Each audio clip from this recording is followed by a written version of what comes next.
بسم اللہ الرحمن الرحیم۔ نبی کریم صلی اللہ تعالیٰ علیہ وآلہ وسلم کا وصال ہوا تو صحابہ کرام پر ایک قیامت ٹوٹ گئی تھی۔ ہر کوئی صدمے میں تھا اور صدمہ بہت ہی گہرا تھا، ہر ایک بڑے ہی گہری تکلیف میں تھا، حتیٰ کہ حضرت عمر جیسے جری بہادر نوجوان ہاتھ میں تلوار لے کر بازار میں گھومتے تھے کہ اگر کسی نے کہا کہ حضور اس دنیا سے چلے گئے ہیں تو میں اس کا سر قلم کر دوں۔ حضرت عثمان غنی اپنی چارپائی سے نہیں اٹھ سکتے تھے، یعنی نبی علیہ السلام کی جدائی کی تکلیف تھی۔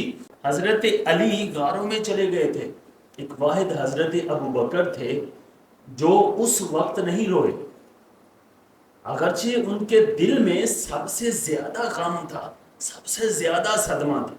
تو حضرت بلال رضی اللہ عنہ آپ نے اذان دینا چھوڑ دی، آپ مدینے سے چلے گئے، کیونکہ جن گلیوں میں حضور چلتے تھے وہ گلیاں خالی ہو گئی تھی۔ حضرت بلال مدینہ چھوڑ کر شام چلے گئے، وہاں آپ اپنے نیک اعمال جاری رکھے ہوئے تھے۔ ایک دن آپ سوئے، آپ کی قسمت جاگ گئی۔ ان کی تو قسمت پہلے بھی جاگی ہوئی تھی، لیکن اس رات حضور خواب میں آئے۔ حضور نے فرمایا، اے بلال، یہ کیسی جفا ہے کہ تو نے ہماری زیارت کرنا ہی چھوڑ دیا۔ یعنی حضور کی قبر کی زیارت کرنا بھی حضور کی زیارت کرنا ہے۔ حضرت بلال اٹھے، فوراً مدینے کا سفر باندھا، اور وہ غلام جس کو آقا خود بلا رہا ہے کہ اے میرے غلام تو میری زیارت کے لیے آ، تو حضرت بلال نے مدینے کا سفر شروع کر دیا۔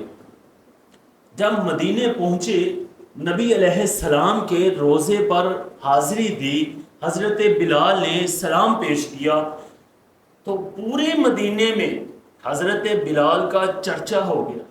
بچہ بچہ کہتا تھا کہ حضرت بلال آئے۔ لوگوں نے سلام دعا کی، لوگوں نے کہا کہ اے بلال آج اذان سنا دیجیے۔ حضرت بلال نے کہا میں اذان نہیں سنا سکتا۔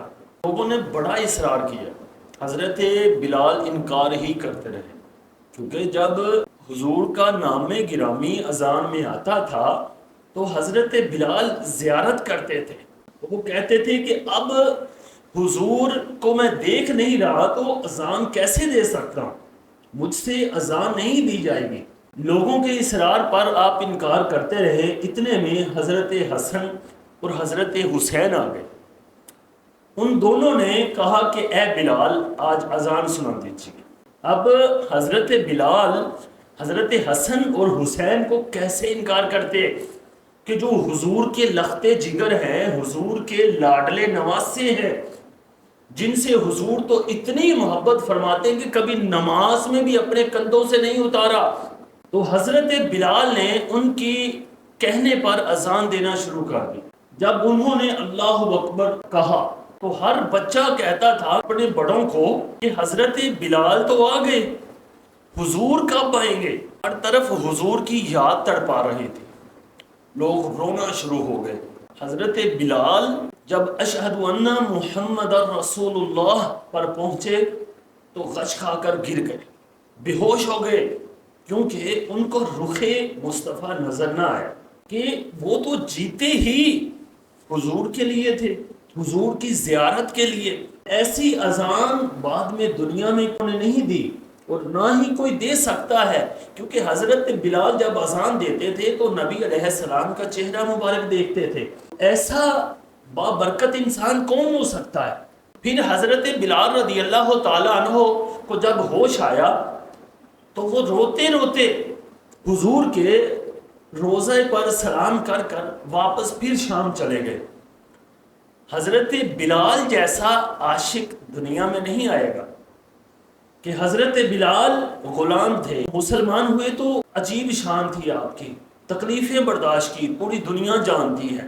انہی تکلیفوں کو برداشت کرنے کی وجہ سے حضرت عمر اپنے دور حکومت میں حضرت بلال کو کہتے تھے سیدنا بلال، کہ اے ہمارے سردار بلال۔ ایک غلام کو سردار کہتے تھے، آقا کہتے تھے، ایمان پر استقامت کی وجہ سے۔ پھر جب ان کی وفات کا وقت آیا تو آخری ٹائم تھا، آپ خوش تھے، آپ کی زوجہ رو رہی تھی۔ حضرت بلال نے اس کو کہا کہ تم کیوں روتی ہو؟ اس نے کہا کہ آپ مجھ سے جدا ہو رہے، اس لیے رو رہی ہو۔ اس کا رونا بنتا بھی تھا، لیکن حضرت بلال کیوں نہیں رو رہے تھے اور خوش کیوں ہو رہے تھے؟ حضرت بلال نے کہا کہ خوش ہو، کیونکہ آج برکت والا دن ہے کہ میں آج حضور کے ساتھ ملوں گا، حضرت ابو بکر کو ملوں گا، جا کر حضرت عمر کو ملوں گا، میں اپنے یاروں دوستوں میں مل جاؤں گا۔ یعنی یہ تھی ان کی محبت نبی علیہ السلام سے اور نبی علیہ السلام کے اصحاب سے۔ لہٰذا ہمیں بھی چاہیے کہ ہم نبی علیہ السلام سے بے پناہ محبت رکھیں۔ اللہ تعالی ہمارے دلوں کے اندر نبی علیہ السلام کی محبت میں اضافہ فرمائے۔